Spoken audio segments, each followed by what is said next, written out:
welcome to Outside the Ring. I am here with my guest, the Charismatic Enigma, Jeff Hardy, Brother Nero. Hey, Maverick, thanks for having me, man. Absolutely, thank you for coming on. You got it, man. My pleasure. So, what inspired or really got you into this world of wrestling? I think Matt and we did a bunch of media for our upcoming show, upcoming big show, which is July the 20th, 2025 in Long Island, New York. It's going to be this show called Slammiversary. It's TNA's kind of version of SummerSlam. But Hmm. thinking back, man, I think it was WrestleMania 4, or a big one for me too was I think WrestleMania 6 when the main event was the Ultimate Warrior and Hulk Hogan, and that's when the Warrior won the title, I believe. And I was always attracted to the Warrior, and then Sting back then because they painted their face. I didn't know why they painted it, but I just absolutely loved it. And Hmm. sure enough, I started doing that. The more we would get involved in wrestling, and those two individuals are a huge inspiration for me and why I paint my face still to this day. But also when Macho Man Randy Savage won the title at WrestleMania 4, that was kind of a brotherly moment for me and Matt, to where we told ourselves, "Wow, we want to do this, and we will do this." I think both of us had dreams of being Major League Baseball players until that WrestleMania 4. So yeah, it all ended up working out, and I've lived such a dream, and I'm so grateful every day. How long you have been doing it for now? I think 33 years, or we might have hit 34. Matt keeps up with it. It's somewhere around there. So it's been Hmm. a while. I know my first show in front of a crowd. I think I was 12 years old, and it was at our local Moore County Fair in front of about 200 or 300 people. And that, to me, at that time in my life, was like a WrestleMania crowd. It was real crazy being out there, and with friends of mine that I would go to school with, and even some teachers were out there seeing one of their students wrestle on a trampoline at first, and then the next year we would make a hard ring. But yeah, that's where it all kind of started, man.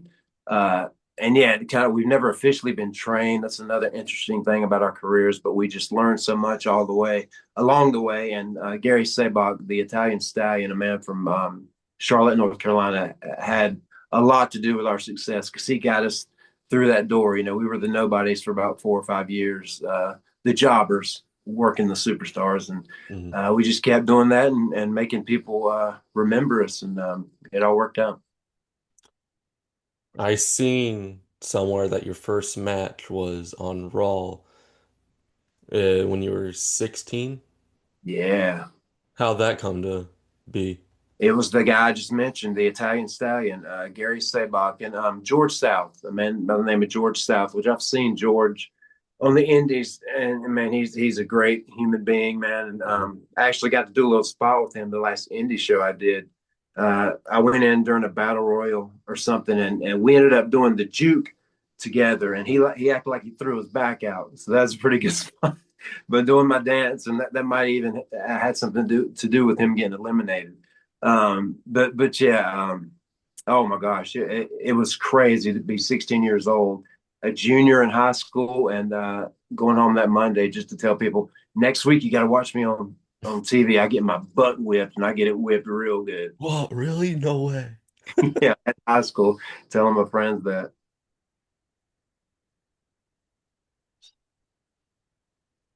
What made you want to use like your real name as in wrestling as opposed to like a shoot name?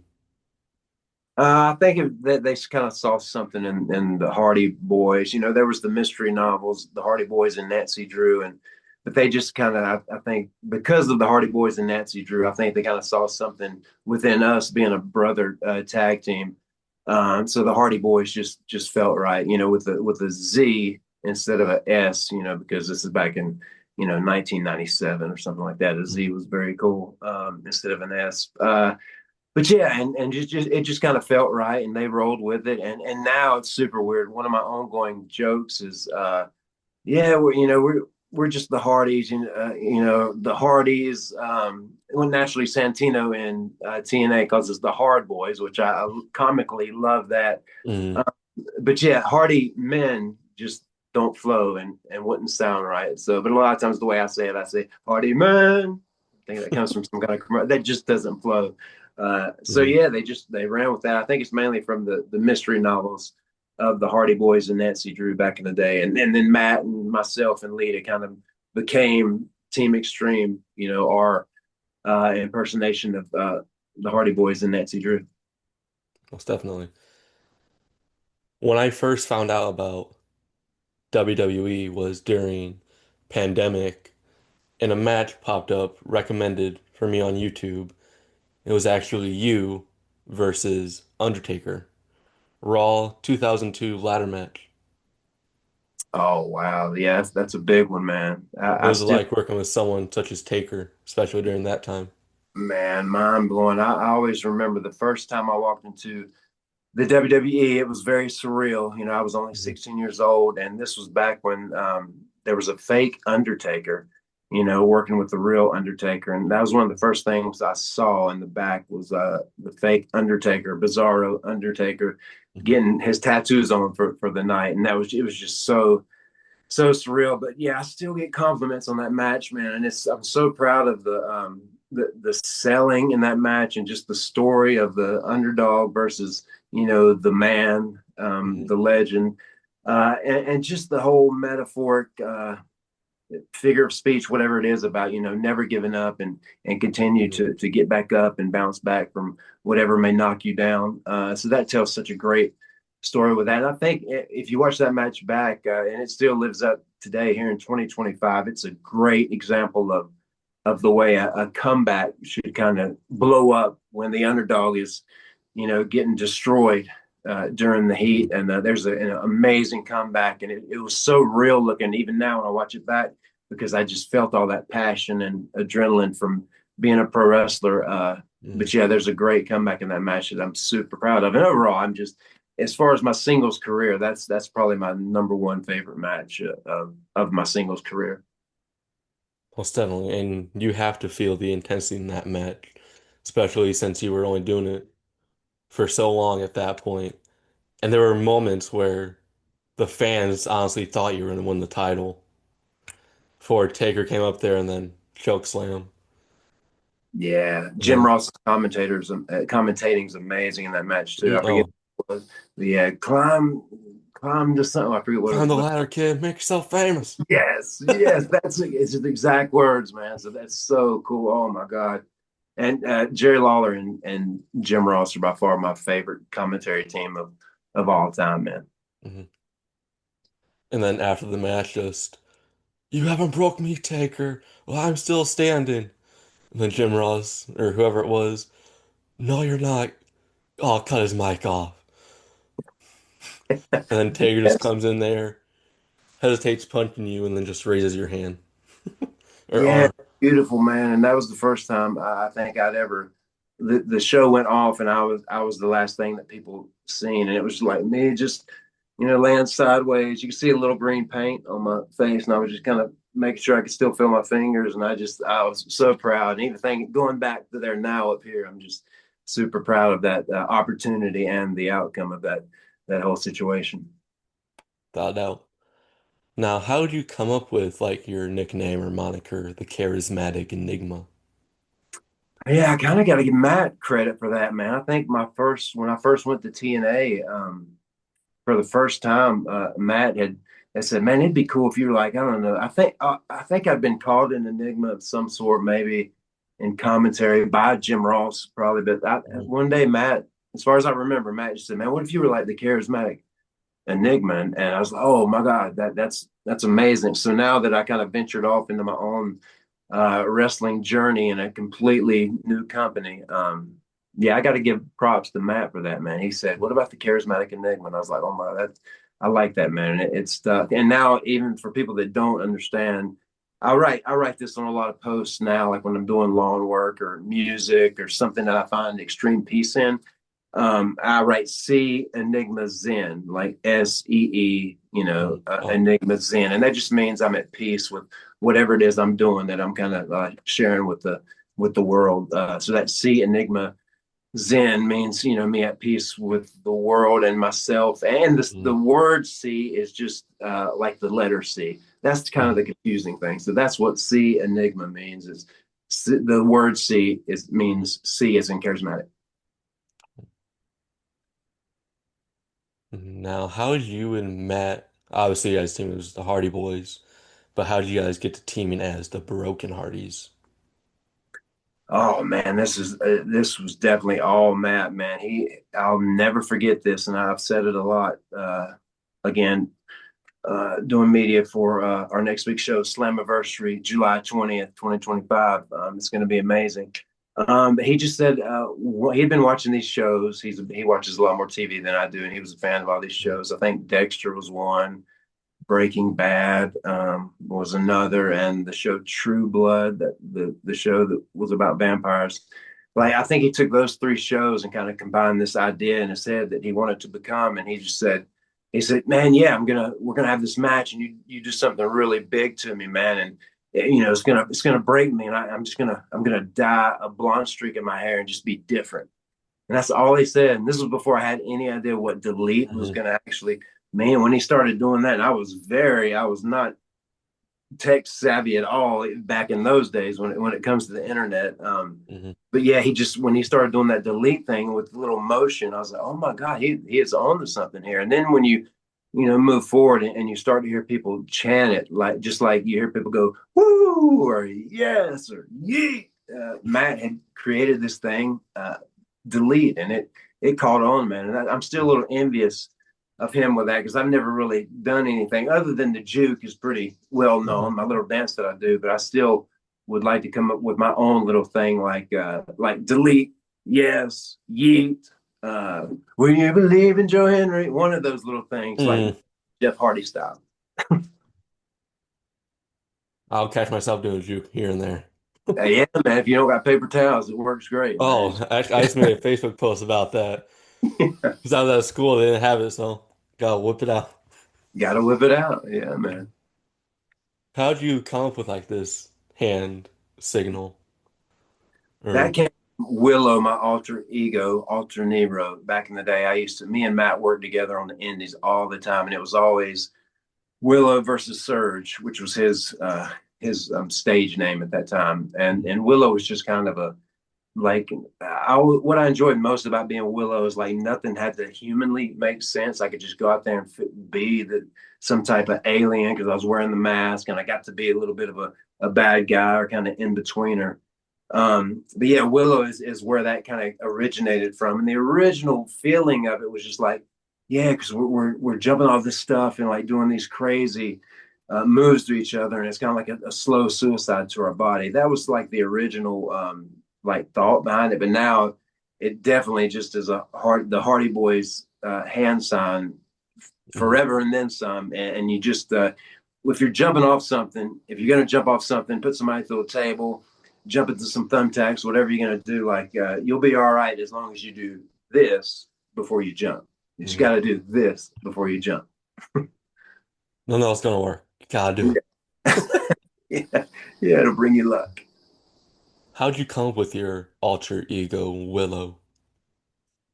I think I'd read something about what it actually is, which is some kind of, and I still don't know how to explain it. It's like a phosphorus gas, and I want to say it's like in swamps or something. I don't exactly know what it is at all. But then, like there's two other things that mean the same. It's Will o' the Wisp, Jack o' Lantern, and Ignis Fatuus. So Ignis Fatuus I thought was really cool. And for those of you who don't know, like Matt and I wore the hoods in WWE one time and done an enhancement match. And I think they called me Will Doe. They messed up my name and one Willow. It was Will Doe. But Matt got to be Ignis Fatuus for that one night. I still to this day think if I something happens and I can't use Willow, like Ignis Fatuus is just a super cool name for an alter ego like that. Mhm. So but yeah, I feel really good about the next couple years. Willow like resurfacing in TNA and just being on a different level compared to Mhm. the way it was last time. Talking about Willow reappearing, going back to the Hardy compound when the Nemesis were there. Willow came out, but it's a little not like us. Yeah, he did, man. It was strange. And at first I heard I'm not I'm not that familiar with Kendrick Lamar. I Hmm. know how popular he is, but the dance and all that, I didn't know like what that exactly was. But they showed me about it. Showed me a few videos of like him Hmm. performing it, and I was like, oh, okay, well, this might be kind of cool. And I actually, it didn't make the clip, but I did. I broke out I added a few little original things into the little dance, but they didn't make the final Hmm. match. But yeah, there was some little fun coming out of Willow that night, and just the way Willow whispered that, I see dead people, just felt really proper, and the way that should have went down. So yeah, the next time. Oh, there's also a new Willow mask that I haven't been to pick up yet, and it's me and my oldest daughter. God, a couple years ago, we designed a new faceplate for a new Willow mask, and it is ready. I just got to go pick it up and try it on, and it's really different looking. So I'm thinking if I do put it on and if it fits really good, I'm just going to be super inspired to Break it back reemerge out. in TNA as this new Hmm. version of Willow. Talking about TNA, you've been with them now for a little over a year, which is crazy to think. It is, yeah, yeah. I think when I first met you, was that last year, Bound for Glory, when I met you and your Hmm. dad? October Yeah, October. Yeah, so we're coming up. Oh my God, time is just rolling on by. flies. Yeah, it's Mhm. crazy.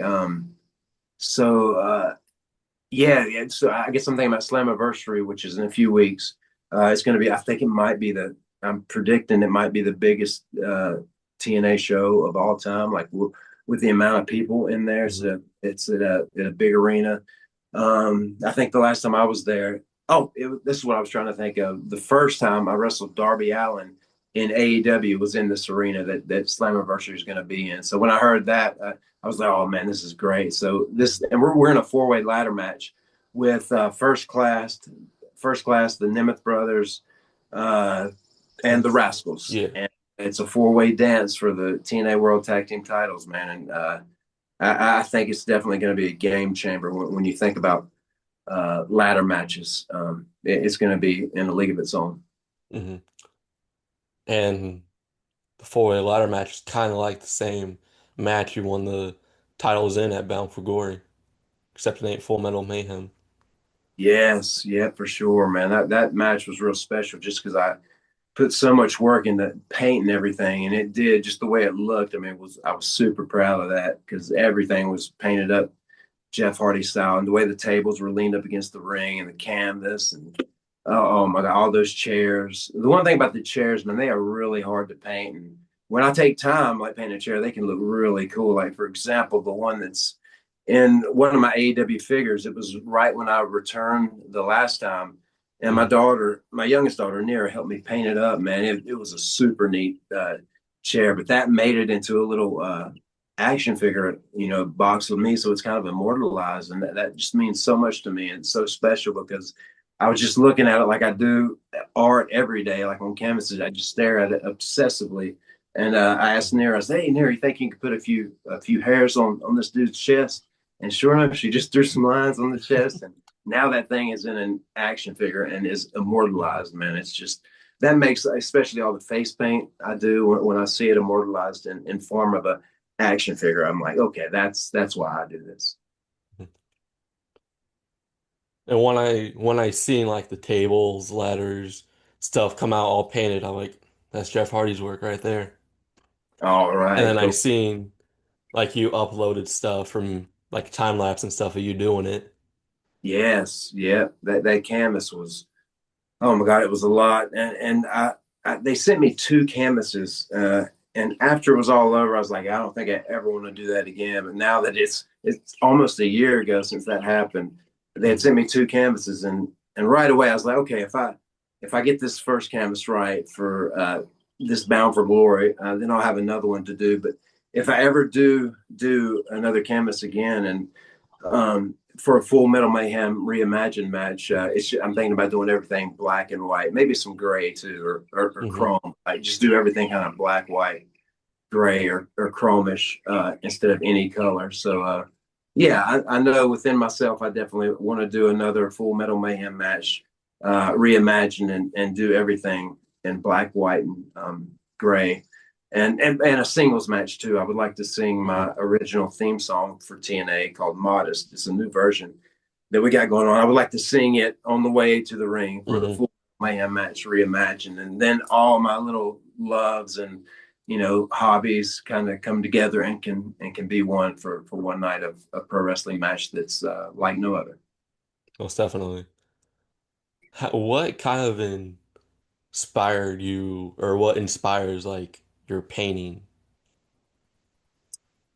Man, it's very simple. Like it comes and goes. Like sometimes I just have to go buy some canvases because I have this image in my head, and recently I've been doing all like autograph pieces that I sell at these Comic Cons, Hmm. and my autographs, very unique. And, it's Matt also called it an autograph at one time, which I kind of like that. So yeah, my autograph is also kind of in a league of its own. But I just Hmm. have this image of what that autograph can become as far as, and my main thing is always faces, like, and I just have to like see if I can, draw what I see in my mind on that canvas. So yeah, it starts with that, just having an image that I want to like see if I can bring to life on a canvas, and I still get so much joy out of painting, man.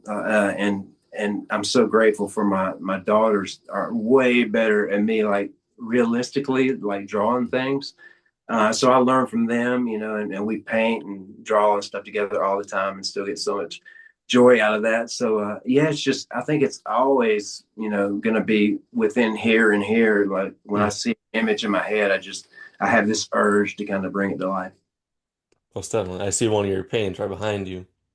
Yeah, I thought that was pretty. This is an old, bigger painting called Silver Nero, but I saw that and let's see, there's one, two, three, four. There's eight, yeah, eight eyes that you can see Hmm. on his shades. But yeah, I just saw that before I set up out here to do your interview, and I was like, let me put that Silver Nero in the back. I was doing something where I revealed his head, but yeah, kind of like it. Hmm. How do you kind of come up with like the different names for your paintings? Do they come to you? Yeah, it's just come, and a lot of times my stuff it might not make any sense, but if it just comes to me, I'm like, okay, that's the name of this painting. I Hmm. write it down. I don't name everyone now like I used to, but every now and then just something hits me in the head and go, oh God, I'm gonna name this Silver Nero. It's just like it just happens, man. Same thing with like songs too. I think in my songwriting process, like it might be as simple as just hearing a word that I think sounds really cool, and oh man, let me highlight that word by building a song around it. Hmm. And a lot of my stuff is kind of abstract as well. Even the music is kind of abstract, and not everything makes perfect sense all the time. But yeah, it's another thing I have to. I'm so grateful for my imagination, man, because it's still just as active and exciting as it was when I was much younger. Hmm. So have you brought up your music? Because I listen to it a whole lot myself. Whenever I'm Oh, in the car, just gotta put on some Jeff Hardy music. Funny enough, with Spotify, how they do their like recaps at like the end of the year or whatnot, my list came up of artists, and you were on that top five list. all right, very cool. And then Thank you. YouTube Music, you were on my top artist and top songs. You were literally my number one song. I think it was number one and three, Oh, very top cool. five. Obsolete was on there, and Very Willow's cool. Way. Willow's TNA. Dude, Willow's Wide, I forgot about that one. I think it was like recently I went back and listened to that because I hadn't heard Willow's Way in a while. No, it was at that independent show I did when I did that spot with George South, and my oldest daughter, Ruby, was with me, and she had never heard it before. But after the thing I did for the show, she said, "What? Who made that song that you came out to?" Oh, that's me. It's called when I did Willow and TNA. That was my theme song. It's called Willow's Way, and she said, "Oh, I really like it." And I was like, "Oh my God, that means so much to me." Hmm. Especially when she likes something, man. I'm so proud of it. But yeah, I really dig that song, man. So Hmm. again, man, it's a very exciting time for me as far as all the possibilities that you know could come true in the next few years. Something that maybe I haven't done that I've always wanted to do. I feel like a lot of that's going to happen in the next few years. Hmm. Sorority can never say never. That's right. That's right. You can. Now, how'd you kind of come up with your whisper in the wind? Whisper in the Wind, it had something to do with Willow. It was one of Willow's main moves. So naturally, Willow the Wisp, and also there was a character in Marvel Comics in the Marvel universe that Hmm. was called Willow the Wisp. I think I knew him from like Spider-Man comics, but that was also another that had a lot to do with me becoming Willow. Hmm. But yeah, I just gosh, I just would do that Whisper in the Wind, and naturally, yeah, Will o' the Wisp, Whisper in the Wind, it just made sense, and naturally that just followed me along as Jeff Hardy, and I even see like one of the I think it's Jimmy Uso hit it, and a lot of the my Usos man hit like the Whisper in the Wind. I see, and I'm like, Hmm. oh man, that's cool, man. Maybe they were inspired by me back in the day and still pulling that stuff off. So that's always such a pleasure to see. Hmm. Now, you talk about people being inspired by you. Who inspired Jeff Hardy? Overall, man, like I mentioned, Sting and the Ultimate Warrior Hmm. earlier because of the face paint, but then the more evolved in pro wrestling as a pro wrestler, Shawn Michaels just really like kind of I studied him so much, like his matches with Bret Hart. Oh my gosh, just so incredible, and just him, I think, and I know, in my opinion, I think pound for pound, he's the best to ever do it. So he was a huge inspiration as I got older and more of a professional. But another big thing for me was it's got to come from just me being the artsy type. Hmm. Jushin Thunder Liger from Japan. I just his mask alone, I loved it right away, and I'm so grateful I got to work him on an indie back in 2016, 2017. But that was another dream of mine just come true. But Jushin Thunder Liger had a lot to do with Willow coming to light. But also back during the original ECW years, Hmm. Rey Mysterio and Psychosis had this feud when they entered the original ECW, and Matt and I just fell in love with it, and that really opened my mind to all kinds of other stuff in pro wrestling. So when Rey Mysterio and Psychosis were having that feud in the original ECW, that was a game changer for me, as well. It kind of I think that might have been the final modification that I went through to where okay, this is who I am. I am Jeff Hardy, and I got all these. I'm like a modified, version of all these wrestlers Hmm. combined. So yeah, and Lucci, Libre, the mask. I'm such a fan of that. I like popped so huge when I saw that WWE had bought AAA, and I saw clips from their first show, and just seeing the red, white, and green ropes, I was like, oh my god, that's so cool! The red, white, and green ropes. I'm kind of a mark for all that stuff when I see it Hmm. come to life, and I don't want to mess this guy's name up, but oh gosh, I think it's an iguana. He acts like out there. He's in green. I think it's an iguana. I don't know what his name is, but I became Mr. a big Iguana? yeah, he's got that stuffed animal iguana with Hmm. him. Yes, yes. I kind of fell in love with his character that first AAA show I saw. Now, Mr. Iguana's popping up in WWE in little promos, or not promos, but videos and stuff. That's what I heard him. I saw an interview. It said, did he show up at Money in the Bank or something? I think he was in the crowd because of WWE and AAA. Oh, that's what it was. I saw an interview and he had the green shades on too. That was just Hmm. cool in itself. But yeah, he said something about being at Money in the Bank, and oh man, that's good to see. Maybe I'll get to meet him one day and get a pic or something. That would be quite wonderful. That would be a pic that don't have to be deleted. Now, you've had your fair share of time in WWE. Wow. Do you have any favorite feuds from your time with them? Yeah, I would say my favorite feud, man.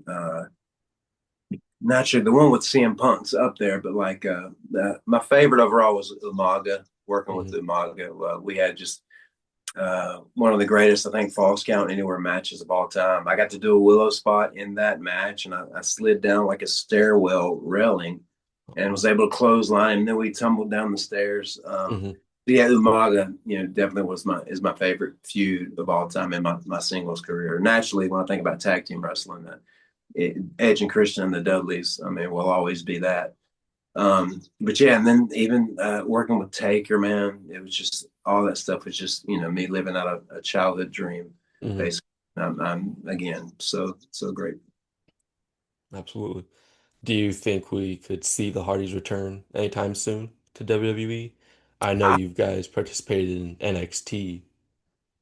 yeah, and that was nervous, but man, I meditate a lot these days out in Hmm. nature, and as I mentioned, we were getting so much rain. Like yesterday, I spent some time out there beside these flows.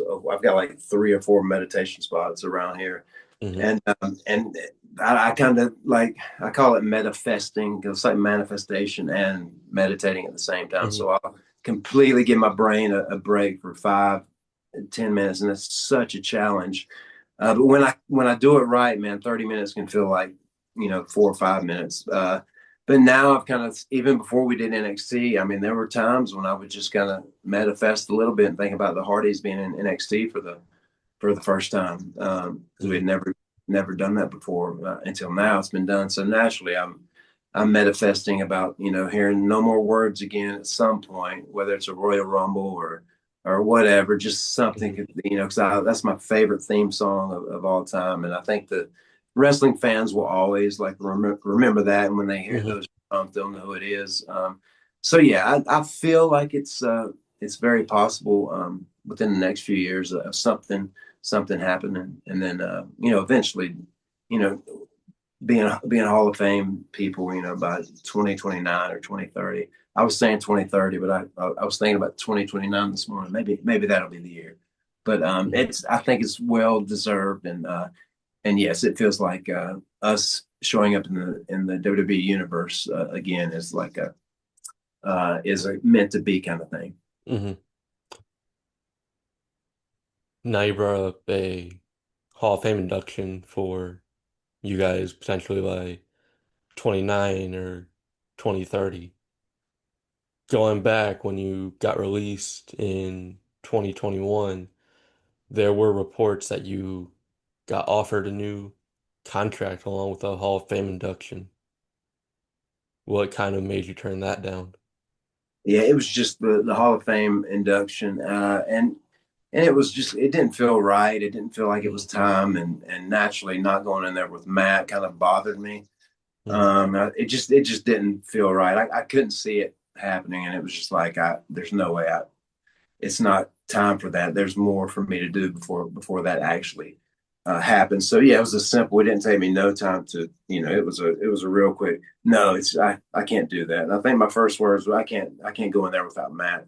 But yeah, it just didn't feel right, and it don't feel right right now. So I'm not sure when it may happen, but I think we'll enter, and it's very well deserved because we were kind of a part of this movement, man, back when we got those makeovers and got hooked up with Michael Hayes and Hmm. learned so much, and still to this day at all the appearances we do, it feels good to really like in a world of painted faces, I never stand alone because these people will paint their face and come to the show. Man, that means so much to me that they truly and deeply care for me, Jeff Hardy, the person and the pro wrestler. Hmm. Um, so yeah, and just the love and support that hang around our meet and greets after TNA shows is just it's powerful, man. It's we got Matt calls them die hardies, and that fits right because we have some really hardcore die hardy fans that have Hmm. stuck with us through thick and thin, especially me, that have helped me kind of rebuild my life after every time I've burned it down. So again, probably said grateful, 5 or 6 times, but again, I'm so grateful. Hmm. Now, going back to your time, like one of your first times in TNA when you won their world title and you kind of brought out your own little customized world title along with it. How that kind of come to be. I see a lot of those the God, what I got the Enlightened World Championship. I see a lot of those the Antichrist to Pro Wrestling titles, man. I see a lot of those still to this day, and it was a really cool design. You know, it was very. Hmm. I always joke and say, yeah, if I ever get uh, John Moxley in a death match, I need this title because it's got some really jagged edges. I mean, it could do some damage to somebody, so it's very dangerous. But then I got another one made that was like a little bigger and still had the face. It's kind of like an Egyptian face on it, just representing kind of human beings in general. But yeah, and the eyes and the mouth both light up, man. It's got a little battery pack, and it's just I just always I was like, if I ever get me a custom world title, Hmm. this is what I want it to look like, and sure enough, man, I designed that thing and got it made up, and it kind of came across that Hulk Hogan had got it for me because I was such a different heavyweight champion. So that it was very cool, and it's very cool to see that stuff now at these appearances that we do. And again, being in TNA to see some of these memories like kind of come back to life is super exciting for me. And that title in TNA is one of those moments too to break that thing out somewhere in the next few years and see what happens. Most definitely. And kind of no matter where you go, you kind of have a good underdog story, whether it's TNA climbing up to win that world title or even WWE winning the WWE championship in 2008. So many people wanted it to happen. I think there were times where they didn't, fans didn't expect it to happen, but when it actually did, they just erupted. Yeah, that was the ultimate of my childhood dream coming true, man. With Hmm. Triple H and Edge, man, and winning that title for the first time, it was just very maybe the most surreal moment I've ever experienced in this human existence. Because that was it. It was a childhood dream that came true that night, and it's just my connection with the fans, man. People that know, how I am and how authentic I am in and out of the ring. I mean, Hmm. I'm just so grateful again for people to actually see that and just and are proud to support it. So seeing all these people out around the nation again, man, it's just amazing. Even Matt and I, there's so many places for us to go in America that we haven't been to that much. So Hmm. that this last run is like super exciting because it is kind of the last run. So naturally, you anything that's the last, you want it to be the best. And just to be in the shape that Matt and I are in, I turned him on the ice baths. He's probably a little over a year doing them now, but Hmm. the ice bath has changed my existence. It was a game changer for me. So we are constant everyday ice bathers, when we're home, and that's how we start our days. Um, and we really benefit from it, man. But just to Hmm. kind of watch matches back, on TNA and to see like how active we are in the ring is just it's super fun, man. And to have that kind of creativity still alive in my heart and mind for new spots or an idea for a character or promo stuff that's super different.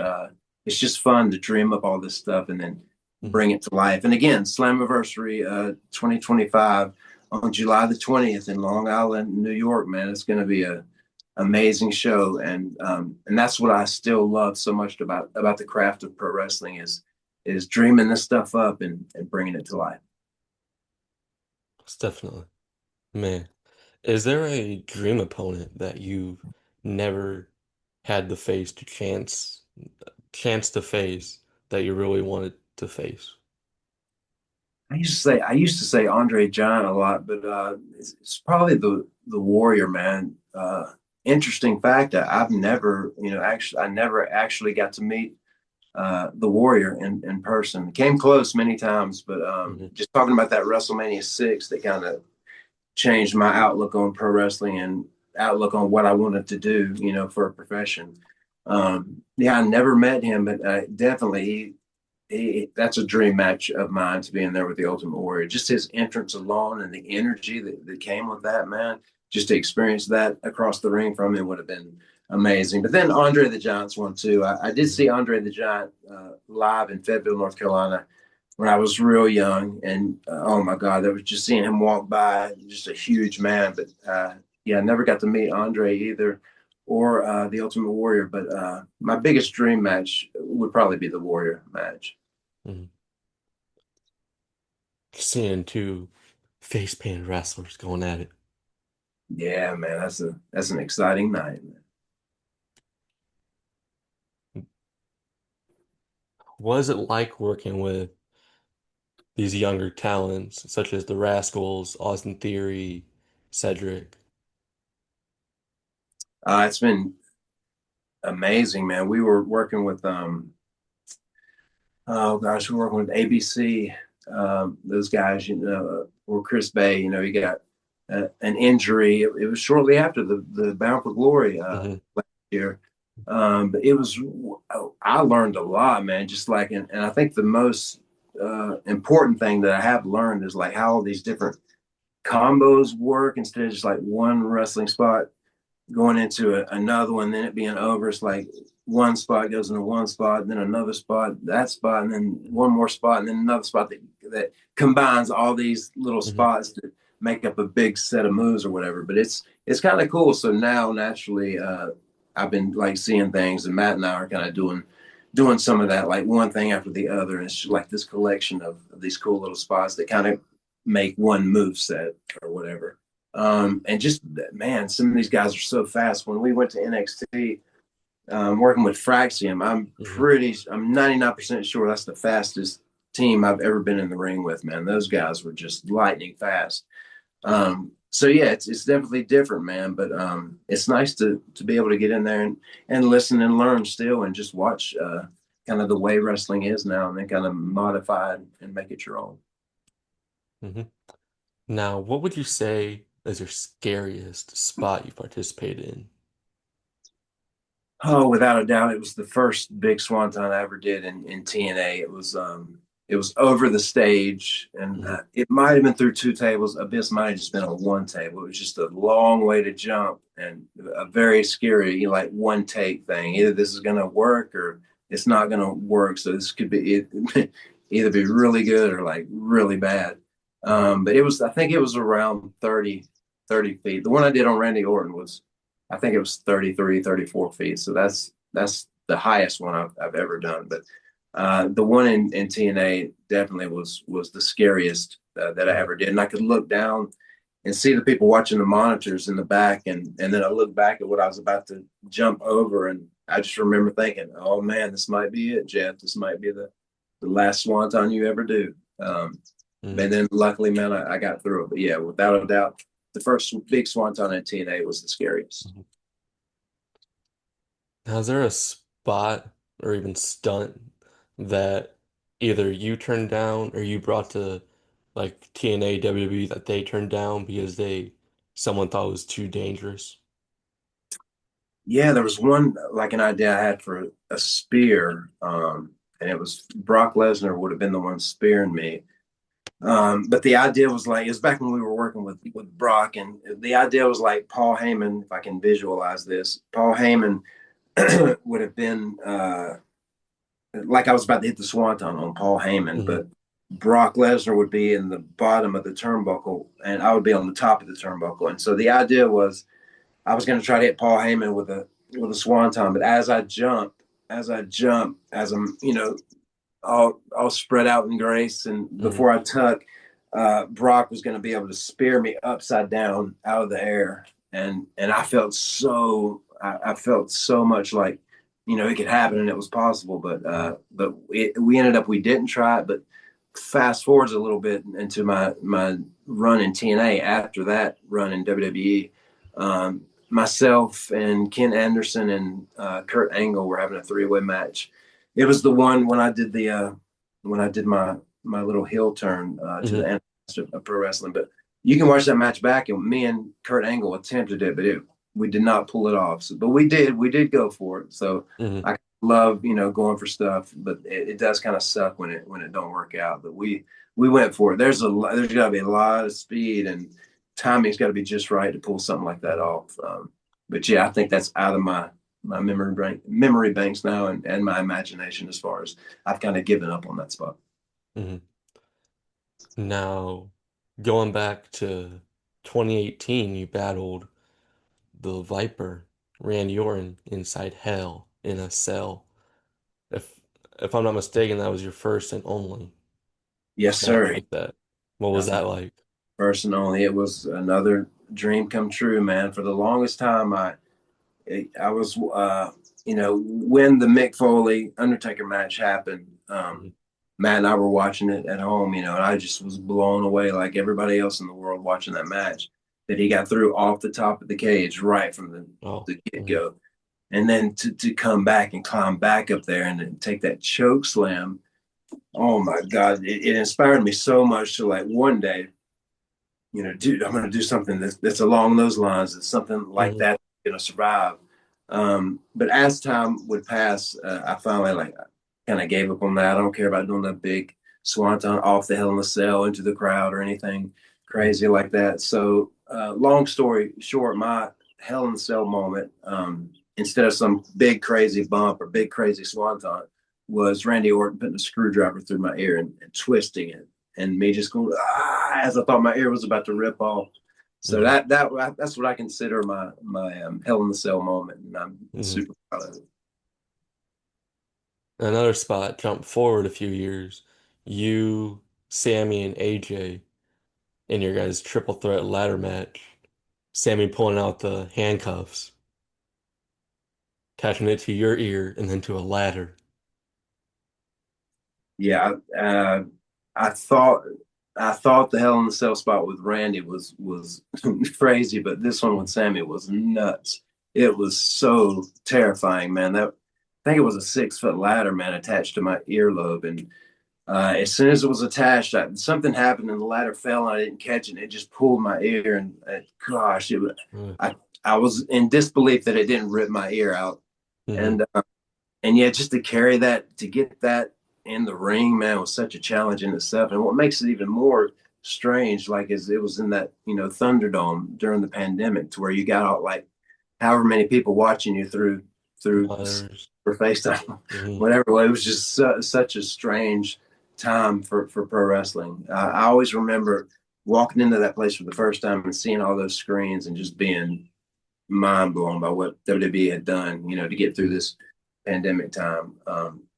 So yeah, that definitely was a scary moment, man, when Sammy hooked the ladder to my ear, and just luckily I didn't end up in the emergency room that night mhm. getting my ear repaired. But again, it was another crazy, nutty Jeff Hardy spot that we brought to life. Yeah. Now, going back to like the pandemic era and whatnot, was there ever a thought in your head that you would end up being on that list of budget cuts during that time, like with Matt? Yeah, there was. I remember walking around when I first like saw the list and thinking, oh man, I might be on this time. But then, luckily I wasn't. But yeah, it was super weird. And another weird thing about the pandemic time, man, like Hmm. Matt had already, left to go to AEW, and when he was going to debut in Jacksonville, I think they were, and I think I want to say I was going to be going back in Detroit, Michigan, I think. Yeah, Detroit, Michigan. And I was coming back from knee surgery, and I Hmm. was going to go back. I forget the name of the arena there at the time, but I was going to return in front of 10 to 15,000 people. Like Hmm. fresh back from knee surgery. But during that same time, Matt showed up at AEW, and I came back from my knee surgery with no crowd in the venues, and it was just so crazy. Matt's was a little nuttier. Mine was at the Performance Center. I think against Baron Corbin. or something. And this is the first time I revealed my back tattoo, because that was my biggest thing about getting Hmm. my big back piece tattoo. Is when I take my shirt off, man, people are gonna go nuts because I've got a full back piece. But yeah, Matt showed up, and I think he did a little teleporting from the nosebleed section in the stadium to one level, the next level, then in the ring, and did a promo with Jericho or something. But yeah, Hmm. that was an interesting time too, when the pandemic shut the world down, and I returned from knee surgery to no crowd, and Matt showed up at AEW for the first time with no audience. Hmm.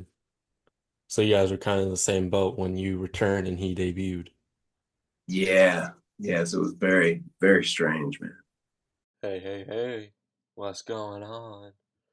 Just wanted to come on here and thank you for tuning in to part one of the two-part Jeff Hardy outside the ring interview.